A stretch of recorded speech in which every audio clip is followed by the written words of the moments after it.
Okay, welcome back. We're going to be all words today, talking about words. Um, yeah, I ran into a very interesting discussion this past week with some of my people, and but it very much surrounded the idea of working out the meanings of things. You can hear words, you can hear aphorisms, axioms, and not have a clue what it means. And we're going to talk about getting into, how to get past that and how to make use of words today as best as I can communicate that idea. And meantime, though, I want to thank David Y. Music for that very gracious donation. Thank you, David. And he's saying thanks, Paul, for the email discussion and all your great videos. I think that was probably the live stream you're referring to, David. And you too, Nancy D. and Jacqueline. Those were very gracious. Jacqueline M. Those are very gracious donations as well. So much appreciated. Thank you all for commenting. This is, keep that coming. So let's go forward here. Everybody knows this quote: "The supreme misfortune is when theory outstrips performance." What's theory? It's having the words in your head, but not having the performance in your hand. It's the great nightmare of a teacher, actually. It's very easy to fall. I actually did this one time, and I believe I only did it one time. I was standing in front of a student, and that person had a question for me, and I answered it out of Gamel's mouth, but I didn't know the answer. And I never, ever did that again. I learned to say, I don't know. And but that was a moment where you would say, um, uh, some form of word knowledge was outstripping real knowledge. And what I try to teach and what I try to communicate is what I've experienced, what I know, what I've seen with my eyes and done with my hands. That's the only knowledge I think you should really value, except to the extent that you hear something from a person whose work you respect, and then go to the books and work it out. So we're going to talk about go to the books. I mean, go to the easel and work it out. I did have a teacher who said to me, "Don't don't bother reading those books." We're talking about monographs. He had a huge collection of the monographs of good painters. We just loved looking at the pictures. And I have that collection for students as well. Now, but he said, but don't read it. Don't read what's in there. Well, if he had said, don't read what's in there except for the quotes from great masters, he would have been right. But we need words. We need the words of masters. We need all the resources we can get. I think that's just one of the legs on the table that gives us what stability, shall we say? Uh, so you have a teacher right in front of you who's always telling you stuff. You're not going to run from their words. And Gamel's not wrong when he says the words of two generations before you are considerably harder to understand than the guy who's standing right in front of you, or even just one generation earlier. You have a little better chance of getting what that guy was thinking. Uh, but but then he says, Gamel says, but borrow from millionaires, and that should have been in quotes. But borrow from millionaires. So how do you a judge of a millionaire? Well, I noticed that when you're really young, you have the great judgment. You, but you do your best. And I mean, I remember reading things from people that I don't respect anymore when I was young, but it's all I had. But you grow out of it. You gain wisdom. You, especially as I said, gain wisdom by practice. But borrowing from people who look at their work, make sure you respect the work and want elements of their work, of their craftsmanship, of their quality, which is why you want to look at them in museums. You want those things in your work, and then you listen to them. Of course, you listen to them. You're looking at their example, so you'll listen to them. There is a need for words, though. Don't underestimate it. But then Ang says, follow them as they follow nature. And that would be true of their words as well. I don't find, maybe it's like paintings. Maybe the words survive because over time, they continue to have value, so they get quoted. Leonardo is definitely uh, still is feeding us today. Those are usually he keeps getting even though he's off on certain things in certain ways, there's so much value that is good. There's so much to be gained from him. Then again, you take somebody who's that good an example in his day, and even an example into our day. So you follow them in terms of the work they're doing as they follow nature. That's all about, you know what that is. That's about not art imitating art, but art based on nature. Of course, we know that that is, but still, I would say that Ang's words here, follow them as they follow nature. So you get to look with your eyes and see what they're doing. But you could also say, and maybe I do say, I don't know if I showed that one up there, but I also say that they were talking about the words of the master. So you see their example, but then also follow them as they follow nature. So yeah, I think I'll leave that one at that because there's complexity to it that I don't have time for. But you could think about that. I just use that because it's sort of generically in the model of follow them, okay? And that does include in their words. Now, at the beginning, I want to talk about this, what happened the day I left Gamel, so, all of a sudden, as it were, the stool kicked out from under me. What are you going to do? Are you going to give up painting, or are you going to, well, you take a view of yourself. You take, what do you call that? You reconnoiter a little bit. You take stock of where you are, and that's what I did. What I did is I wrote down this big old list of everything I thought I knew about painting. Just every word, anything that came to mind, I wrote it down. It was quite a staggering list, even, to my little brain. I thought wow, that much junk in your head. But then the next thing I said, and how many of these things do you actually understand? And what I meant is, do you understand in practice?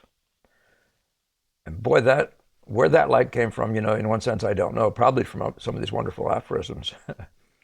But that was what set me on the path, because I knew right then that these words named things of value, things I needed. And there's something we need to understand. There is a power in words. There is knowledge in words. There's light. Words give light. Did I quote that? I think I did. Here, let me go down maybe two. No, where is it? There, words bring light. And by the way, this idea of suspending disbelief is not an insignificant concept. You have to look at the work, blah, blah, blah, and then you just hear them say this, and you think, I don't know what that means. That was what one of my students said, a delightful young man in so many ways. Riddles, he said, you're talking in riddles.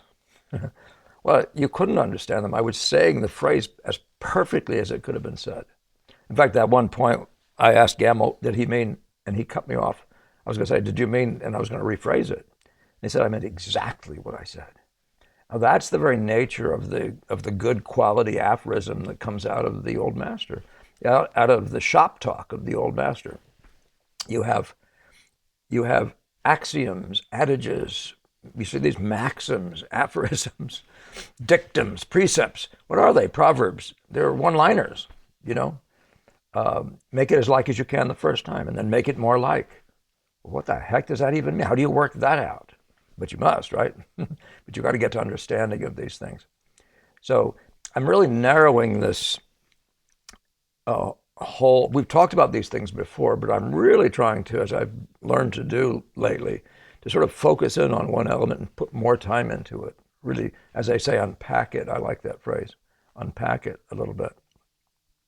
So I love these. How many more are there like this? Sayings, truisms. I mean, I was looking online and somebody said there are 30. Somebody else said there are 50 synonyms for axioms. People are always telling you axiomatically what you must do, Never do this, always do that, whatever, And by the way, those are really fascinating, these things, never do this and always do that. I've never found always do this to be true, and I've never found never do that to be true. It's a very funny world we live in. And yet there are rules of thumb that could have been on here. Rules of thumb are in that category. There are things that are largely true. When you're painting, paint wet into wet. If you're not painting wet into wet, you're not painting. I'm sorry. That's the aphorism. It's largely true, but it's not entirely. There are days when that isn't what you're going to be doing.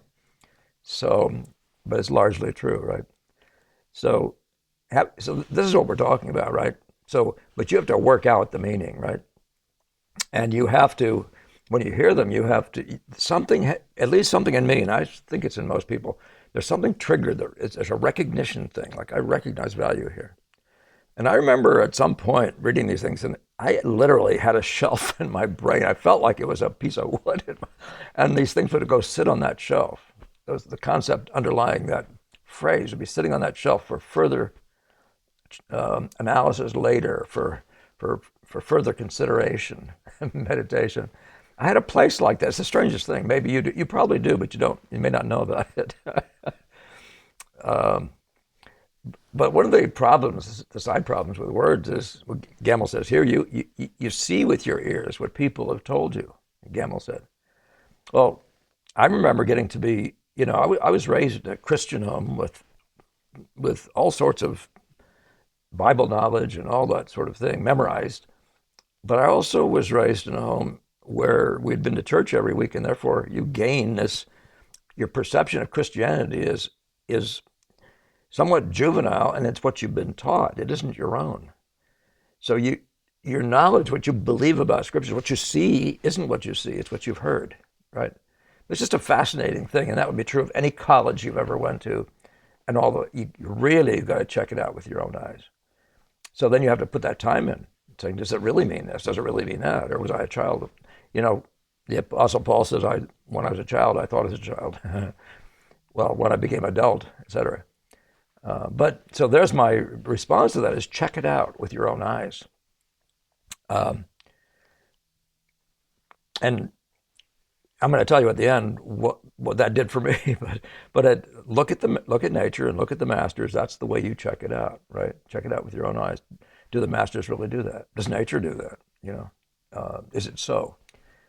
It's always your job. Speaking of scriptures, there's a discussion about this group of people, this area where these people they were Berea, a town of Berea, and they were Bereans, and my mom was a big fancier because she was a Bible memorizer, and she said the Bereans were more noble than those of Thessalonica or somebody, because when they heard something, they didn't just believe it, they went and checked the scriptures to see if it was true. Well, that's what I'm expecting you to do with no matter what I say. But you also have to go see if it's true by working with it until you understand what it even means, okay? So I may talk about that more. Yeah, there you are. So make sure you understand. When Gamble said, I meant exactly what I said. I said to myself, oh, I didn't sit there on that. I took it at this first blink meaning, and I didn't listen, right? So make sure you listen and get to understanding. And a lot of that understanding is going to require you to work. It's going to require you to turn the pages and look at a lot of images or be in the museums looking at the work there. But check it out with your own eyes. Look at nature, look at the masters, okay? And that's continuing. It's going to continue to be it was famous, everybody knows this famous question. It must be from a comedy routine or something. I didn't say this well, but I think the line was, who are you going to believe, me or your lying eyes? I was talking about suspended disbelief. There is that. But it's the guy's example in his work that makes you suspend your disbelief. You say, because of the work you've done, I'm going to believe what you're saying, and then watch that and pay attention to that and see if that's so, right? And then it may benefit your work as, as you get clearer and clearer in understanding and that sort of thing. But there will be people who say things and you can't use them. And I recognize people like that fairly early, certain people. And I'm talking about writing books and that sort of thing. That's why you don't pay attention to critics and historians when they're talking about painting. That teacher who said don't read was talking about historians and painters. Sometimes they'll quote somebody and have it right. Other times they will. So much of what we believe about painting is what they've told us because they're the word guys. So listen to masters for that reason too. Do you even want to understand your craft at all? Not just the working out and how to become a good painter, but what is the nature of this form? You look beyond those guys. What did Beethoven say? You'd be lucky if even one person understands what you're doing. Well, who's he talking about? Of course, you got critics and historians. art, music critics, whatever, which of them understand if they haven't been there? But even in the specifics of it, obviously, that could be a different point he's making. But in the specifics of his performance this particular time, you can't know exactly. It's too complex. You couldn't know. He's implying that maybe one person could know. But in the larger scheme of things, what is painting, that sort of thing? Listen to painters. Listen to the millionaire painters. That word is a damaged word today because there's so many millionaires that seem to have dark backgrounds and things like that. But the mentality is clear. It means people who have something. But it's the millionaire of painting, the millionaires of painting understanding and painting performance. Those are the guys we're talking about. They're truly, we call them the great masters, right? But this is that one thing you never let go of. The Jefferson said in the Declaration of Independence, we hold these things to be self-evident. That's the first line of it. You got to be in that class of saying, trusting yourself to know that's not it, right? That's that sort of rather famous story in the army. This story of the army. The young guy gets drafted and he's walking around, spends his whole time picking up pieces of paper, saying that's not it, and finally he drives everybody nuts around him, and so to speak, and everybody's questioning what's going on and thinking something.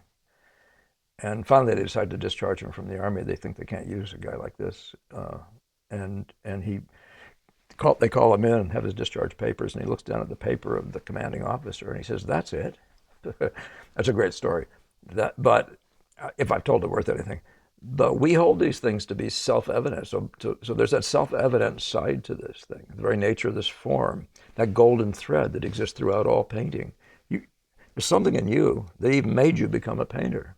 That was the product of this self-evident knowledge, right? There's some yes. There's some yes and amen, as they say. I'm being very scriptural today. I don't know what's going on. Now, Gamble said, among other things, though, he said, first, now, this has to do with things he's telling you to do. He said, first, certain things will seem unnatural. And then you wonder what in the heck you were doing before. I don't know why that L is on before all there. We'll pretend it's a exclamation point. First, certain things will seem unnatural to you, and then you'll wonder what you were doing before. Well, that's why you suspend your disbelief if you're working with somebody knowledgeable in front of you. And when you're young, everybody's more knowledgeable than you, in a sense. You know what I mean? But on the other hand, you still have that right to go look at the work and hold it to be self-evident that there is something of value here that you can get from it, right? Also continued looking if you need to looking for a better resource. It's not an unreal thing. Even a person around you who's actually working at the problem does have value.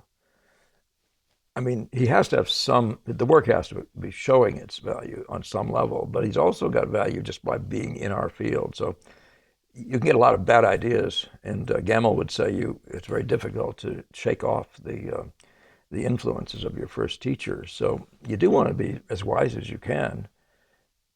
When I went to the art students, I looked at the catalog and I just said, this guy here, when I saw his work in person, I said, this guy here was the best I had to work with.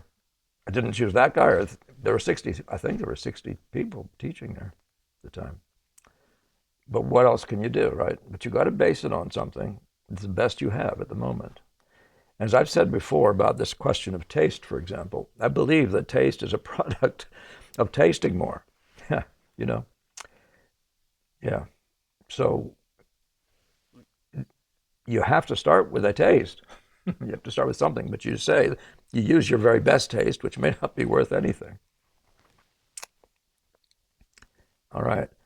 We're getting there.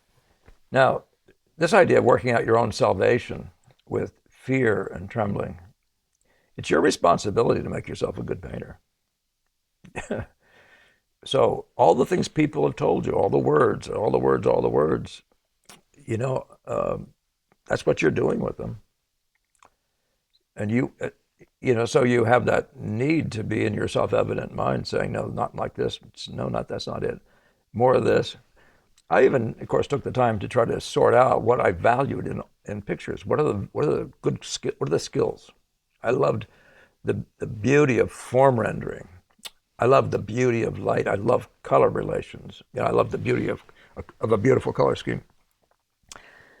Under Gamble, I learned to love patterning. I learned to even grasp what the heck that was, and other elements of that world.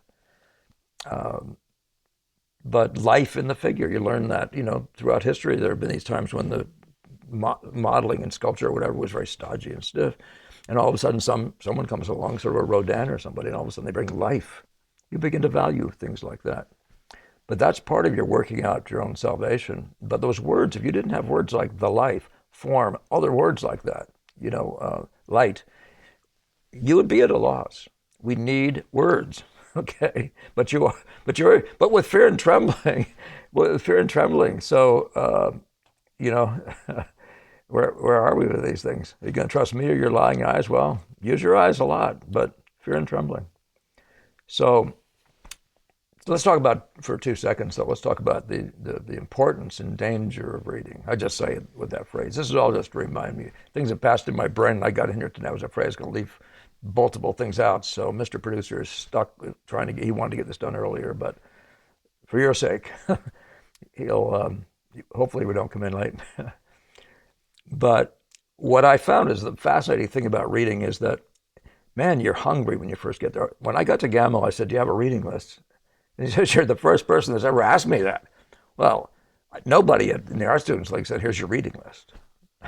I don't know why, and no picking on the Art Students League or any of the teachers there. Although the place where it's run isn't really what I'd call an organized educational experience. It's sort of a hit and run by different teachers. They just come in, do a demonstration, do critiques, and get out of there, whatever.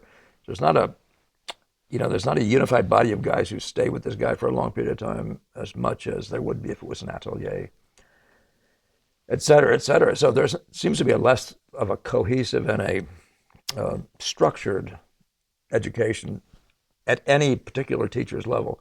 I don't know what it was then. So I don't know anything about it today, and I understand there are some guys that have some knowledge. So this is, by the way, there have always been people there with knowledge. I don't want to be putting the Art Students League down. They meant a great deal to me at the time. But as I said, when I got to Gamble and got that reading list, I started reading like crazy, like I was just voracious. I'd been in a desert is what the picture I had of myself. No water anywhere. So I read and read and read, and all of a sudden I was afraid to work. I don't know what that would be, afraid to make mistakes, but a blockage was created by it. And I've talked to other people since then who've had the same experience. So all I could think to do was just put the books away and just work, and try to work it out. And that's the working out your own salvation. You got to work it out. And so much what happens is you're working to understanding. And that's where the understanding comes from. The words are there, but you have to work and paint till you understand them. And that's why I said, I think at the beginning, it's not enough to have words. You have to know what they mean in practice. So here's that discussion, yeah. There's another side to this, which is really fascinating. And I tell students all the time to use words to help you see. So if you have something over here in nature, and it gives you this sense of grace, and you're doing the same thing over here, but you're just looking at measurements, but you're not looking at this sense of grace that it has. But if you haven't given the word graceful, mine's not graceful, that's graceful, mine's stodgy, that's graceful. You see, words can be really beneficial. Those are kinds of words which you might call judgment words or value words. But those things are a big deal. They begin to give you more ownership of just the gesture of an abstraction, right? Or you get a bunch of lines and the way they interplay. All of a sudden you find a word and you call that spokes and wheels. That's a thing that gives you ownership of a concept in composition, just say. But it could just be could be a sense of, these angles, look what they're doing. They're playing this game in my picture. And you use words. And so there is a secret power there. Use words, use them. Don't run away from them. I'm talking about now your own words. So, and it takes some imagination. It takes an element of what I call the poetic. You have to if you're really trying to get the magic of what's in front of you, you'll want to name it a little bit. But even if you can't get a name for this, which is a useful thing, if it's very inky and dark, there's a kind of, sometimes you can use mood words. Oh, that looks forlorn. You look at yours and it looks kind of happy, or it doesn't have, But it needs to, if that's the general content of what's blowing you away, then you must use words like that and make yours get there. You make it more like. It's the evidence that it's not like is that it doesn't look forlorn. So there is a power in words. That by the way, I don't know if this is the last comment I have, but I've noticed that talk is cheap. I already told you that I was a poor example before one of my students one time, but only one time. I've never done that since. But talk is cheap. Don't let yourself get carried away using words unless you also live in the example. And you need to stay ahead of your students. You need to be better. You need to be better than your students, but you need to have more understanding than your students. And otherwise, what kind of a teacher are you, right? So you're always working at that thing about, you're using words, but make sure you know exactly what they mean and what their value is and how you work it out. Just make sure, okay? Now, I'll leave you with this one because this was my termination point with Mr. Gamble, and this is not meant in any way to be disrespectful. But Gamble, when someone makes an adamant statement, that would have been any teacher. I simply went to the master to see if it was true. There are adamant statements like one never does this, one never does that, always this, never, those are the ones I've been talking about. And at one point, Mr. Gamble did make one, which maybe someday I'll talk about, but I don't know that I will. But it wouldn't have been the end of my time with him, except that, so I was searching it out. I was turning pages in books. Finally, I was talking to one of the guys in the studio, which was overheard by another one of the guys in the studio. And I was saying, what could he have meant? What could he have meant? I was checking it out. And of course, when Gamble heard about what I was doing, he thought I was questioning him, and he thought I was not trusting him and not believing in him and all those sorts of things. He didn't know. Little did he know that I'd always done that with everything he'd said, if he had said it in a cut and dried blanket way. I guess I don't know. Maybe I'm not one of those guys who believes in that simple formula that you can have. Is there a blanket statement? There are things that are largely true in painting, and there are things that are. But there are nuances even to that meaning, what seems to be the largely true meaning. So I just want you to make sure that you're living in that place where you are checking out what you're being told by looking at the masters. And that'll keep you in a place where you're responsible for your own salvation, where you are taking responsibility. So I think I'm ending on something of a low note there, so I don't know that I want to do that. Let me just get us all the way back to the beginning of this thing. Let's look at Leonardo a second because it's so excellent. The supreme misfortune is when theory outstrips performance. That's all you really need to remember. Theory, words are cheap. Words are cheap. Ideas, we all have ideas about things, but working out your own salvation, and then just in general, base your theory on what you have found to be so in your work. I'll give you one example. This is a way better note to end on. I tell students I'm going to teach them color theory. And I don't teach them color theory. I just have them put up colors. So I say, take the color, this thing you have here, the color blue. Excuse me, I need a drink. Or maybe the color red here. And I say, so take this and find me this at a darker value, this at a lighter value, this at a richer value, at a richer chroma. Show me this in a more neutral and can you do that? Then number two, can you find a blue? And I'm not going to tell you this is the right color, but it doesn't look like it's too far from the mark potentially. Can you then find a blue that will set this off, right? This mentality. So I'm talking about color theory based on the idea of beauty, right? So I'm saying, can you find the blue? Well, I expect students to take a blue and find 5 more different blues and go through here and compare to this and find out which one sings, right? And by the time you've done that with like blue, red, and the yellow, and you've found that you're at the very beginning, what I'm going to call color theory. And how did you get there? By trial and error and using your own instincts to recognize beauty when you see it. One of these. What did Degas say? Is there anything more beautiful than two different values of the same color side by side? And he could have said it's two different chromas of the same color side by side, right? Color chromas of whatever. But you follow what I'm doing there when I do that. So that's your eye taking you to something's going to dawn on you. So this whole idea of color theory, you don't want it from books. It's fine. You can. It's all fine.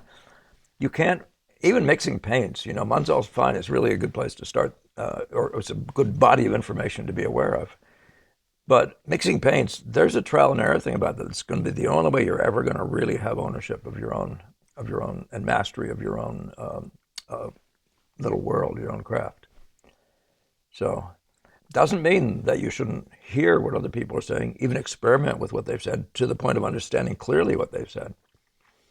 But then again, if they don't, if it fails in certain ways, then you find better ways. You don't want somebody's great techniques that can't deliver the color, the beauty of the color relations in front of you. If they can't do it, do you see what I'm saying? But they may be good for something. They may be good for something else, and who knows what, I'll stop at that. But theory outstripping performance, trial and error is a great way to get to an idea, trial and error, because that's real, something done with your hands. But most of what we're talking about is performance, is literally make the picture. If you think the composition is good, when you put it on the wall and there are other people looking at it, and it just doesn't look so good, or 3 other pictures on other people's pictures on the walls look better than yours that way, it might be that your theory is outstripping your performance. Just those sorts of things. All right.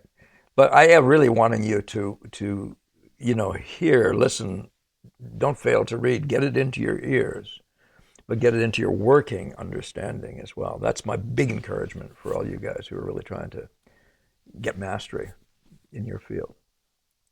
All right, have a great week. I'll see you in the next one, or I'll not see you in the next one. Maybe you'll see me the next one. All right. And thank you again to my guys here, David Y, music, Nancy D, and Jacqueline and M, for your very gracious contributions for this week. And thank you all for liking, sharing, subscribing in particular, and which gets us more ad revenue. Not that that's high either, but it's not like we have millions of people. We have a pretty nice number, though. I think we're in the 17,000 range or something like that of you who are sort of regular listeners. So, all right. I wish you well in your pursuit of this great craft, and have a good week.